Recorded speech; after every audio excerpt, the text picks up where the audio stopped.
ಎಲ್ರಿಗೂ ನಮಸ್ಕಾರ. ಹೆಂಗಿದ್ದೀರಾ ಎಲ್ಲ? ನಾನೀಗ ಬಾದಾಮಿಗೆ ಬಂದಿದ್ದೀನಿ. ಬನಶಂಕರಿ ದೇವಿ ದರ್ಶನ ಮಾಡ್ಕೊಂಡ್ಬರೋಣ ಬನ್ನಿ.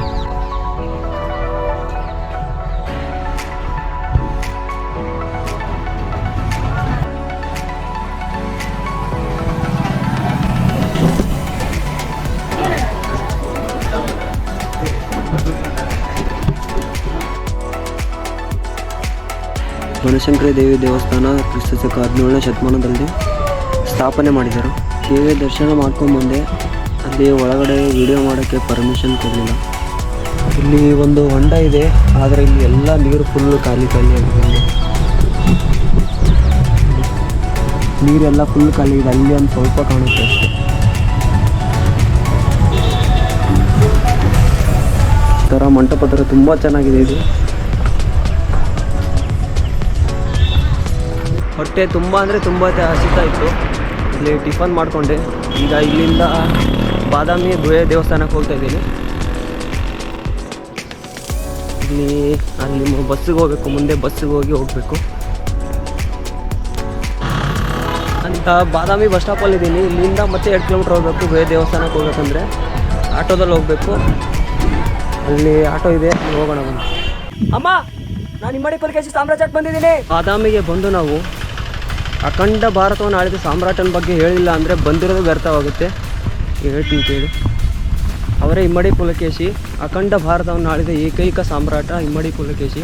ಇವರ ಕಾಲ ಕ್ರಿಸ್ತಶಕ 610ರಿಂದ 642. ಇಮ್ಮಡಿ ಪುಲಕೇಶಿಯ ಮೊದಲ ಹೆಸರು ಎರೆಯ ಅಂತ ಇರುತ್ತೆ. ಅವರ ತಂದೆ 1ನೇ ಕೀರ್ತಿವರ್ಮ. ಎರೆಯನು ಚಿಕ್ಕವನಿರ್ತಾನೆ. ಆಗ ಅವರ ತಂದೆ ಸ್ವಲ್ಪ ಆರೋಗ್ಯದಲ್ಲಿ ಒಂದು ಸ್ವಲ್ಪ ಏರುಪೇರಾಗಿ ಅವರ ತಂದೆ ಸಾವನ್ನಪ್ತಾರೆ. ಆಗ ಎರೆಯನು ಚಿಕ್ಕವನಿರೋದ್ರಿಂದ ಅವರ ಚಿಕ್ಕಪ್ಪ ಮಂಗಳೇಶನಿಗೆ ಅವರ ಅಧಿಕಾರ ಕೊಡ್ತಾರೆ. ಎರೆಯ ಮುಂದೆ ಬೆಳೆದು ದೊಡ್ಡವನಾಗ್ತಾನೆ. ಆಗ ಅವರ ಚಿಕ್ಕಪ್ಪ ಮಂಗಳೇಶ ಎರೆಯನಿಗೆ ಪಟ್ಟಾಭಿಷೇಕ ಮಾಡೋಕ್ಕೆ ಇಷ್ಟವಿರಲ್ಲ. ತನ್ನ ಸ್ವಂತ ಮಗನನ್ನೇ ಯುವರಾಜನೆಂದು ಘೋಷಣೆ ಮಾಡ್ತಾನೆ. ಇದರಿಂದ ರೊಚ್ಚಿಗೆದ್ದ ಎರೆಯ ಬಾದಾಮಿಯಿಂದ ಹೊರಗಡೆ ಬಂದು ಇವಾಗಿನ ಕೋಲಾರದ ಹತ್ತಿರ ಪ್ರದೇಶದಲ್ಲಿ ಬಲಿಷ್ಠವಾಗಿದ್ದ ಬನ್ನಾರ ಜೊತೆಯಲ್ಲಿ ಸ್ನೇಹ ಮಾಡ್ತಾನೆ. ಸುತ್ತಮುತ್ತ ಇರೋ ಪಂಗಡಗಳನ್ನೆಲ್ಲ ಮೈತ್ರಿ ಮಾಡಿಕೊಂಡು ಬಲಿಷ್ಠವಾದ ಸೈನ್ಯವನ್ನು ಕಟ್ತಾನೆ.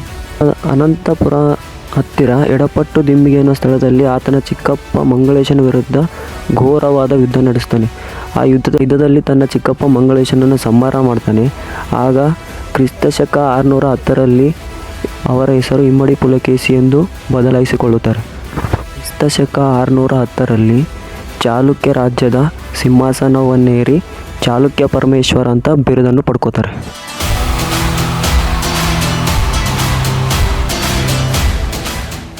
ಸಾಮ್ರಾಜ್ಯ ಕಟ್ಟೋರೆಲ್ಲ ಸಾಮ್ರಾಟರಾದರೆ ಅಂತ ಸಾಮ್ರಾಟರಿಗೆ ಮಹಾನ್ ಸಾಮ್ರಾಟನಾಗಿದ್ದ ಅವನೇ ಚಾಲುಕ್ಯ ಚಕ್ರವರ್ತಿ ಇಮ್ಮಡಿ ಪುಲಕೇಶಿ.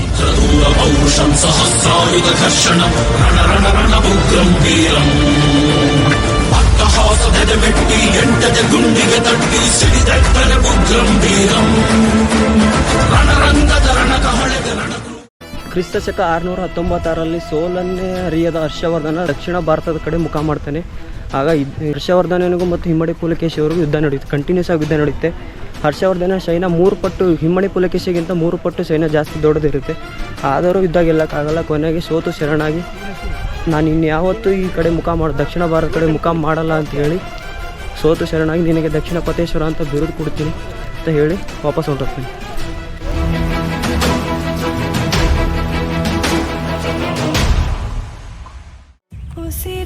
ಕ್ರಿಸ್ತಶಕ 636ರಲ್ಲಿ ಅರಬ್ಬರು ನಮ್ಮ ದೇಶದ ಮೇಲೆ ದಾಳಿ ಮಾಡ್ತಾರೆ.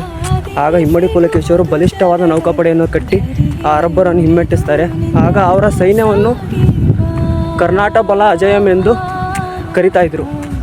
ಇಮ್ಮಡಿ ಪುಲಕೇಶಿಯವರ ಸೈನ್ಯವನ್ನು ಕರ್ನಾಟ ಬಲ ಅಜಯಂ ಎಂದು ಕರಿತಾ ಇದ್ರು.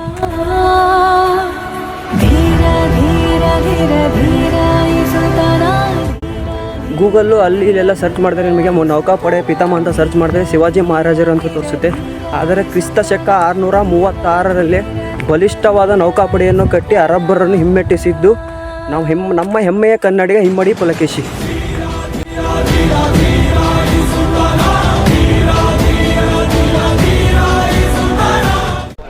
ಫೈನಲ್ ಆಗಿ ನಾನೀಗ ಬಾದಾಮಿ ಈ ಲೈನ್ಗಳು ಕಾಣಿಸ್ತಾ ಇಲ್ಲ, ಇಲ್ಲಿ ಮಾರ್ಕ್ಗಳು. ಇದು ಇಲ್ಲಿ ಶಿಲ್ಪಿಗಳೇ ಅಟೆಂಡೆನ್ಸ್ ಅಂತೆ. ಇದು ಫುಲ್ ಇರೋದು ಅಂದರೆ ಒಂದಿನ ಬಂದಿದ್ದು, ಇಲ್ಲಿ ಡಾಟ್ ಇರೋದೆಲ್ಲ ಅದು ಎಲ್ಲ ಹಾಫ್ ಡೇ ಅಂತ.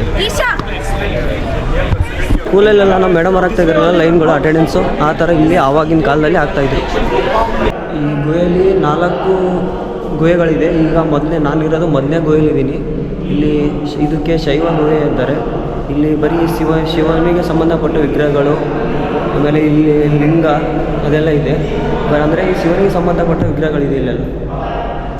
ಅಲ್ಲಿ ಒಳಗಡೆ ಕಾಣಿಸ್ತಿದೆಯಲ್ಲ ಅದು. ಆಮೇಲೆ ಇಲ್ಲೊಂದು ನಂದಿ ವಿಗ್ರಹ ಇದೆ.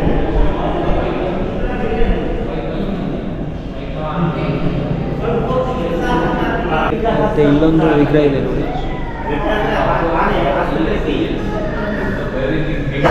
ಅರ್ಧನಾರೀಶ್ವರ ಮತ್ತು ಶಿವನ ವಿಗ್ರಹ ಇದೆ.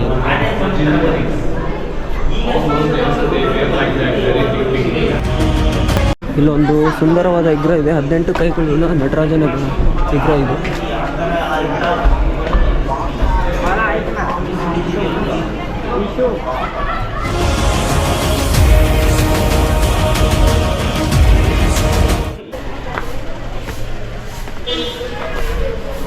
ಈಗ ನಾವಿರೋದು 2ನೇ ಗುಹೆ ಹತ್ರ. ಇಲ್ಲಿ ಏನೇನಿದೆ ಒಳಗಡೆ ನೋಡ್ಕೊಂಡು ಬರೋಣ ಬನ್ನಿ. ಈ ಗುಹೆ ಕ್ರಿಸ್ತ 600ರಲ್ಲಿ ನಿರ್ಮಾಣವಾಗಿದ್ದು. ಇದು ವಿಷ್ಣುವಿಗೆ ಸಂಬಂಧಪಟ್ಟ ಗುಹೆ.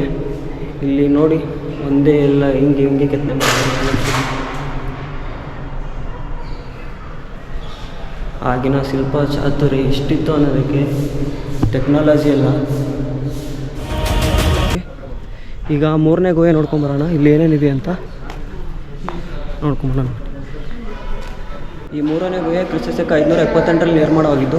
ಮಂಗಳೇಶನು 1ನೇ ಕೀರ್ತಿವರ್ಮನ ಆಳ್ವಿಕೆಯಲ್ಲಿ ಈ ಗುಹೆಯನ್ನು ನಿರ್ಮಾಣ ಮಾಡಿದೆ. ಈ ಗುಹೆ ವಿಷ್ಣುವಿಗೆ ಸಂಬಂಧಪಟ್ಟ ವಿಗ್ರಹಗಳನ್ನು ನೀವು ಇಲ್ಲಿ ನೋಡ್ಬೋದು.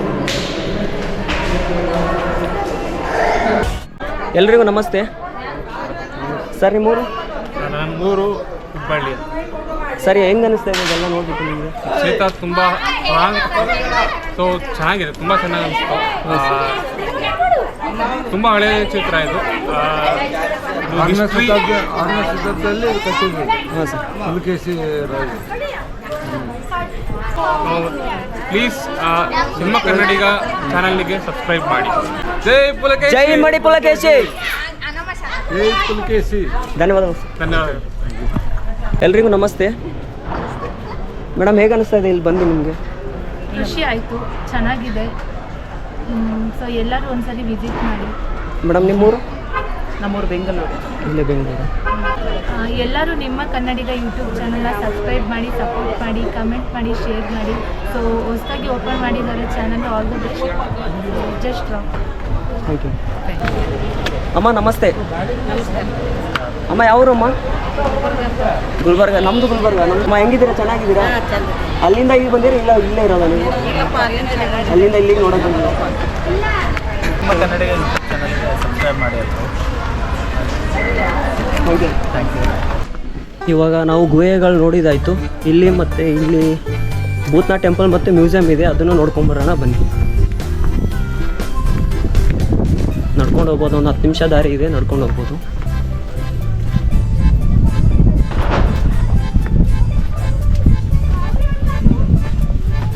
ಭೂತನಾಥೇಶ್ವರ ದೇವಾಲಯದ ಒಳಗಡೆ ಬಂದಿದ್ದೀನಿ. ಏನೂ ಕಾಣಿಸ್ತಾ ಇಲ್ಲ, ಫುಲ್ ಎಲ್ಲ ಕತ್ಲೆ ಇದೆ.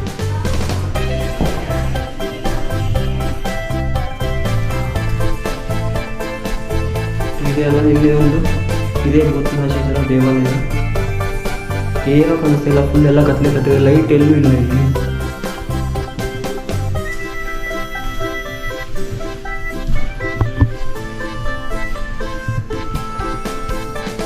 ನೀವು ನೋಡ್ಬೋದು ನಂದಿ ವಿಗ್ರಹ ಇದೆ.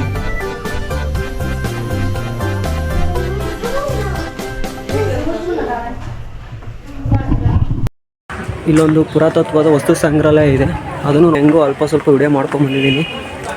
ಒಳಗಡೆ ಬೈತಾಯಿದ್ರು, ವಿಡಿಯೋ ಮಾಡ್ತಾಯಿದ್ರು.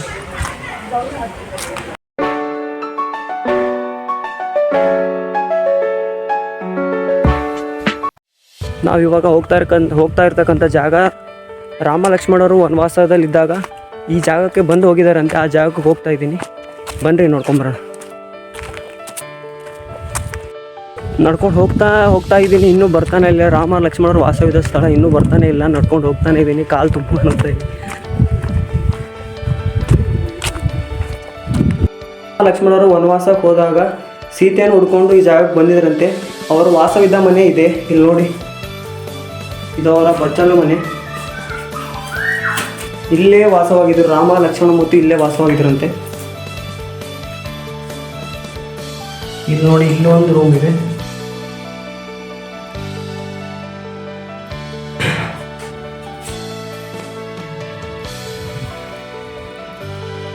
ಇಲ್ಲಿ ಒಂದು ಕಿಟಕಿ ಥರ ನೀವು ಹೊರಗಡೆಯಿಂದ ಪೂರ್ತಿಯಾಗಿ ನೋಡ್ಬೋದು ಅವ್ರ ವಾಸವಿದ್ದ ಮನೆ.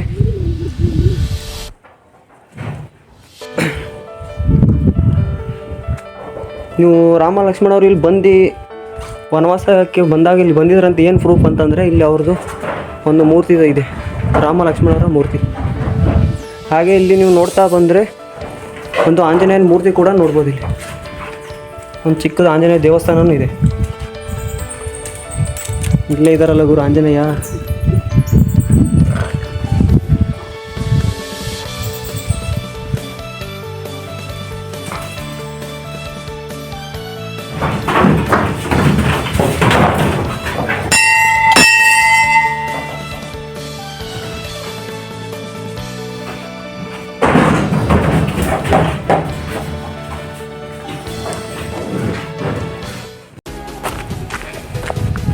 ನಾನಿವಾಗ ಹೋಗ್ತಾ ಇರೋದು ಮತ್ತೊಂದು ವಿಶೇಷವಾದ ಜಾಗಕ್ಕೆ, ಅದುವೇ ಹಿಮ್ಮಡಿ ಪುಲಕೇಶಿಯವರ ಶ್ರೀಗಂಧದ ಅರಮನೆಗೆ ಹೋಗ್ತಾ ಇದ್ದೀನಿ.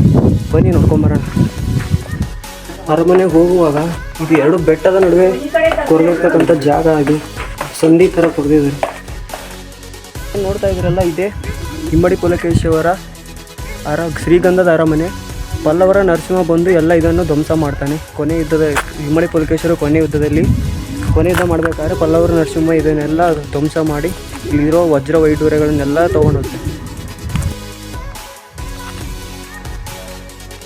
ಈ ವಿಡಿಯೋ ನಿಮಗೆ ಇಷ್ಟ ಆದರೆ ಲೈಕ್ ಮಾಡಿ, ಶೇರ್ ಮಾಡಿ, ಸಬ್ಸ್ಕ್ರೈಬ್ ಮಾಡಿ ಮತ್ತು ಸಪೋರ್ಟ್ ಮಾಡಿ. ಏನಾದರೂ ತಪ್ಪಾದರೆ ಕ್ಷಮೆ ಇರಲಿ. ಜೈ ಕರ್ನಾಟಕ ಮಾತೆ.